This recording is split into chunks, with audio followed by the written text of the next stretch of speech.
Toda época marca as pessoas nos seus costumes, nas suas crenças, nos seus hábitos, nos seus valores. Nós também estamos sendo marcados pela nossa época. Essa época que a gente vive tem sido chamada de pós-modernidade. Muitos autores têm se debruçado nela. Esse estudo é difícil porque eles e nós estamos todos imersos nessa época.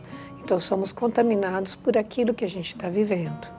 Bauman, um sociólogo que tem estudado muito a sociedade em que vivemos, né, ele usa o adjetivo líquido como um adjetivo que representaria uma das nossas características principais, que é o fato de todas as relações sociais que a gente vive, as instituições, né, os espaços, os valores, né, nossos hábitos, serem muito líquidos. Nada é duradouro, no sentido de nada é sólido, né?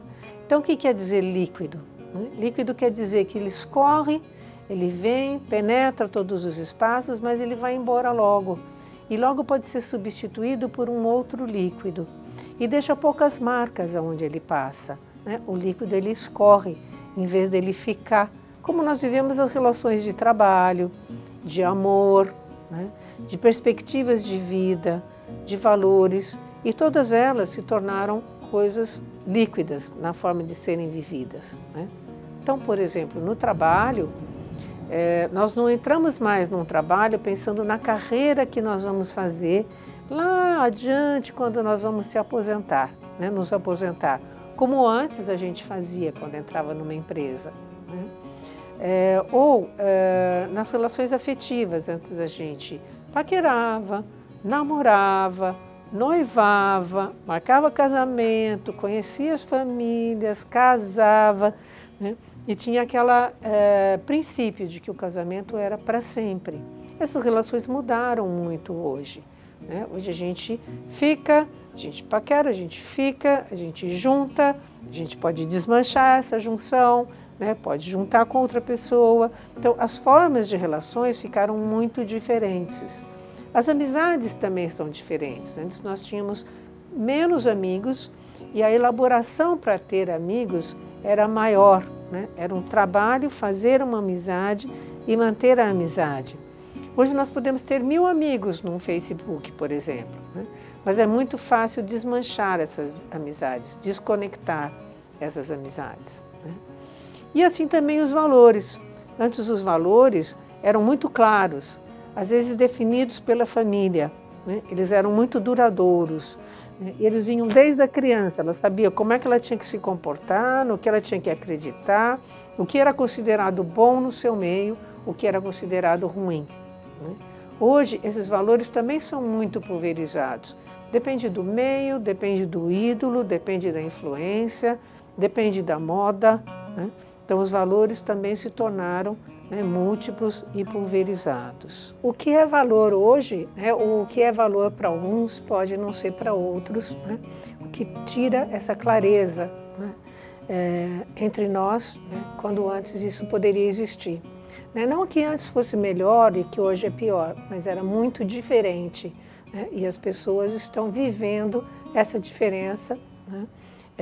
E há muitos desafios para nós em relação a isso, principalmente para nós que trabalhamos com educação. Existe um autor entre nós, né, o Yves de la Taille, que trabalha também com esse campo, né, e ele chama atenção para a nossa época do termo crise de valores, né? Aliás, ele e vários autores, e mesmo essa expressão ela está sendo usada por muitas pessoas. Estamos em crise de valores, né?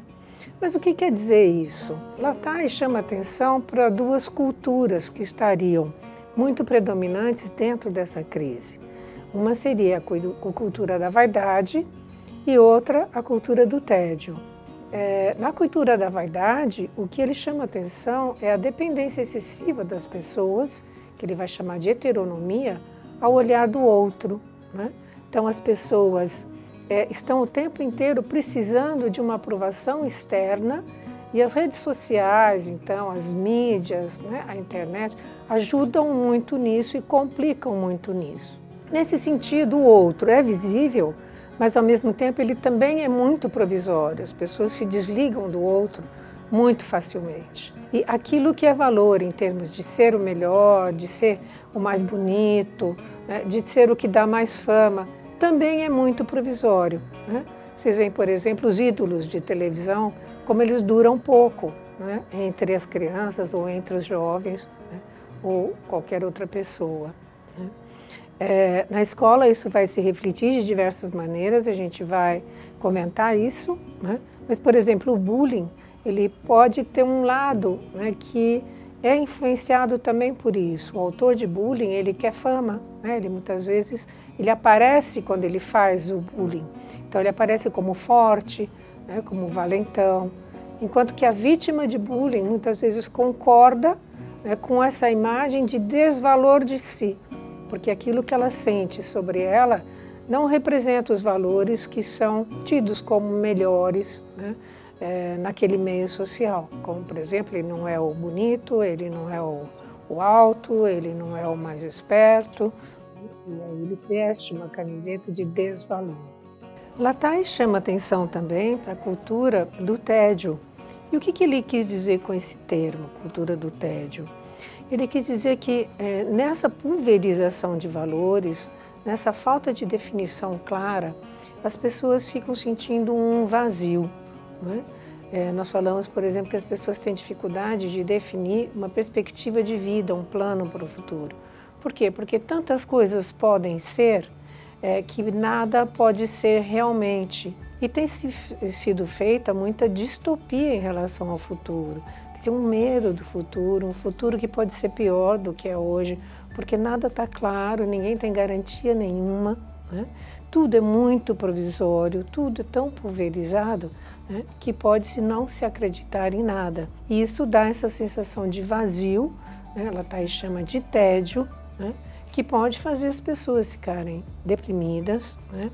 E inclusive cita-se, né, a quantidade crescente de jovens sofrendo com isso, um aumento do suicídio entre os jovens. Suicídio sempre teve na nossa humanidade, mas o que tem sido marcado na nossa época é o suicídio de jovens, né? Que pode estar relacionado com essa perda, né, de orientações e com essa perda de perspectivas.